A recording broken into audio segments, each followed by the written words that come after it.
ছাগলের 54 নম্বর বাচ্চার মতো যে সমস্ত মানুষগুলা কোনো যাচাই বাছাই না করে ভিডিও করস, এই ভিডিওটা আগে দেখ, তারপরে কিছু বলতেছি তোকে নিয়ে।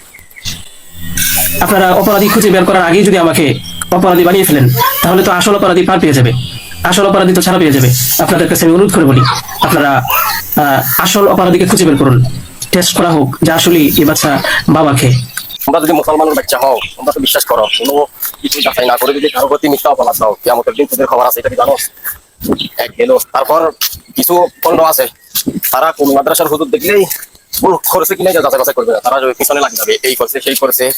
মহিলা মাদ্রাসা নিয়েও লেগে যায়। আরে মহিলা মাদ্রাসা যদি না থাকতো, বাংলাদেশটা পতিতালয় হয়ে যেত। এই বর্তমানে 10-15 বছর ধরে যে অবস্থা চলতেছে, পতিতালয় হয়ে যেত। দুই একটা খারাপ হয়ে গেল, সব জায়গায় থাকে। মহিলা মাদ্রাসা নিয়ে চল কাজ কেন? মহিলা মাদ্রাসা আছে বলেই দেশ এখনো ঠিক আছে। এর জ্বলার দরকার ছিল 100-200টা দেশকে হারিয়ে 1 নম্বর হয়ে আসে কোরআন মাজিদের মধ্যে, এটা নিয়ে জ্বলার দরকার ছিল। কওমি মাদ্রাসার লোকগুলার লেখাপড়া উন্নত, কোরআন তেলাওয়াত উন্নত, বিশ্বমানের মানজিত মানি কোরআন তেলাওয়াত, এগুলো নিয়ে জ্বলার দরকার ছিল। তোরা জ্বলার যে একটু ভুল ফাইলে এটা নিয়ে, তোরা কিন্তু মানুষ বানা না, তোদের মতলব খারাপ তোদের।